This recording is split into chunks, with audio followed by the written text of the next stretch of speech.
अच्छा तो मस्नुई ज़हानत या आर्टिफिशियल इंटेलिजेंस ये हमारी दुनिया को बहुत तेज़ी से बदल रही है ना? लेकिन उसके साथ एक बहुत बड़ा सवाल खड़ा हो गया, ख़ास तौर पर अमेरिका में। सवाल ये है कि इस ताकतवर टेक्नोलॉजी के उसूल आखिर बनाएगा कौन? क्या हर रियासत अपने अपने कानून बनाएगी या फिर पूरे मुल्क के लिए एक ही कानून होगा? आइए इस अहम बहस की गहराई में चलते हैं। और देखिए, ये कोई मामूली बहस नहीं है। कैपिटल हिल से लेकर सिलिकॉन वैली तक एक दौड़ सी लगी हुई है कि एआई के लिए उसूलों की किताब कौन लिखेगा। और इस फैसले के जो असरात होंगे ना, वो बहुत गहरे होंगे। तो यहां पर ना दो रास्ते बिल्कुल साफ नजर आते हैं। एक तरफ तो 50 अलग अलग रियासतें हैं जो चाहें तो अपनी मर्जी के कानून बना सकती हैं, और दूसरी तरफ एक मुत्तहिदा कौमी पॉलिसी का नजरिया है। दोनों के अपने हामी हैं और दोनों के अपने दलाइल हैं। तो सोचें कि मुस्तकबिल कैसा हो सकता है। एक इम्कान तो ये है कि कवानीन का एक ऐसा उलझावा जाल बन जाए जहां हर रियासत की अपनी अलग ही सिमत हो। दूसरा रास्ता एक साफ सुथरे वाहिद कौमी मेयार का है जो सब पर एक जैसा लागू हो। तो ऐसा करते हैं, पहले देखते हैं कि एक कौमी कानून के हामी आखिर कहते क्या हैं। ये नज़रिया वैसे हाल ही में वॉशिंगटन में काफ़ी मकबूल हो गया है। इस सोच के पीछे एक बहुत सादा सा ख्याल है, वो ये कि जिद्दत तराजी के लिए यानी इनोवेशन के लिए सादगी बहुत ज़रूरी है। हम ही कहते हैं कि भाई अगर कंपनियों को हर रियासत से अलग अलग इजाज़त लेनी पड़ी तो नई टेक्नोलॉजी की रफ्तार तो वहीं रुक जाएगी। अब इस दलील की जो कानूनी बुनियाद है वो बैन रियासती तजारत या इंटरस्टेट कॉमर्स के उसूल पर है। ये एक पुराना अमरीकी कानून है जो वफाकी हुकूमत को ऐसी किसी भी माशी सरगर्मी को रेगुलेट करने का इख्तियार देता है जो रियासती सरहदों से बाहर जाती हो। और एआई के हामी कहते हैं कि एआई बिल्कुल उसी कैटेगरी में आता है। ज़रा एक एआई मॉडल के सफ़र के बारे में सोचें। हो सकता है वो कैलिफोर्निया में बने, टेक्सास में से ट्रेन किया जाए, वर्जीनिया में उसका इस्तेमाल हो और फिर इंटरनेट के जरिए वो पूरी दुनिया तक पहुंच जाए।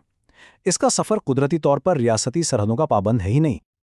और ये जो उलझे हुए जाल की बात हो रही है ना, ये कोई ख्याली डर नहीं है। रियासतें पहले ही हरकत में आ चुकी हैं।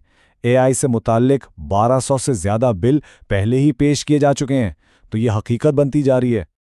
तो अहम नुक्ता ये है, दलील ये है कि एक पेचीदा रेगुलेटरी माहौल नए स्टार्टअप्स के लिए मुकाबला करना तकरीबन नामुमकिन बना देगा। इससे फ़ायदा सिर्फ बड़ी कायम कॉरपोरेशंस को होगा, और इस सब के नतीजे में हो सकता है कि चाइना एआई की दौड़ जीत जाए। लेकिन कहानी का एक दूसरा रुख भी है। जो लोग रियासतों के हुकूक की हिमायत करते हैं वो माजी से एक बहुत ही ताकतवर मिसाल पेश करते हैं, और वो मिसाल है गाड़ियों से निकलने वाले धुएं को कंट्रोल करने की जंग की। यहां पर तसादुम बिल्कुल वाज़ेह था।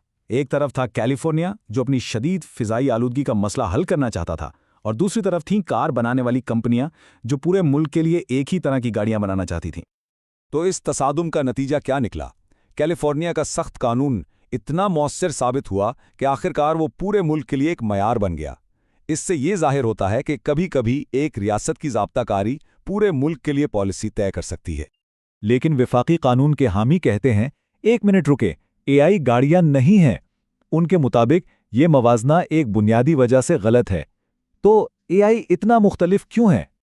फ़र्क ये है, एक कार का धुआं मकामी होता है, उसे मापा जा सकता है, लेकिन एक एआई मॉडल का खतरा आलमी हो सकता है। इसकी कोई सरहद नहीं, और उसके असरात को समझना भी बहुत मुश्किल है। यही वो बुनियादी फ़र्क है जो एक मुख्तलिफ नुक्ता नज़र का तकाजा करता है। अब एआई रेगुलेशन की बहस में अक्सर कुछ ख़ास और अहम खदशात उठाए जाते हैं। उन्हें 5 C's कहा जाता है।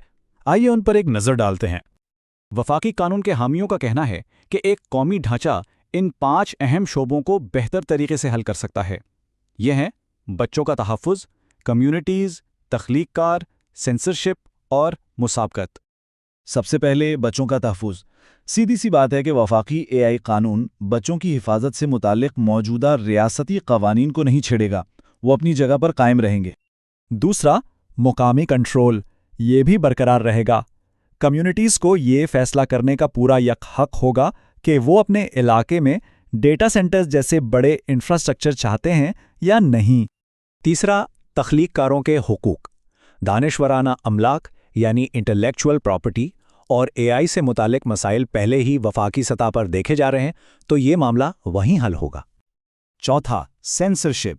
यहाँ दलील ये दी जाती है कि एक वफाकी कानून ज़रूरी है ताकि कुछ रियासतें अपनी मर्जी के मवाद पर पाबंदी ना लगा सकें और आज़ादी इज़हार राय को यकीनी बनाया जा सके। और आखिर में मुसाबकत।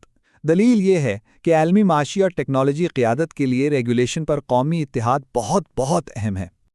تو اس ساری بحث کے اختتام پر ہم ایک بنیادی کشمکش پر واپس آ جاتے ہیں۔ تو آخر میں سوال یہ نہیں ہے کہ اے آئی کو ریگولیٹ کیا جائے گا یا نہیں، بلکہ یہ ہے کہ کیسے اور کس کی شرائط پر۔ کیا امریکہ جدت ترازی کے لیے 50 مختلف راستے اپنائے گا یا پھر تحفظ کے لیے ایک متحدہ قومی ڈھانچہ بنائے گا؟ اس ایک انتخاب کا جواب نہ صرف امریکہ بلکہ پوری دنیا میں اے آئی کے مستقبل کی سمت طے کرے گا۔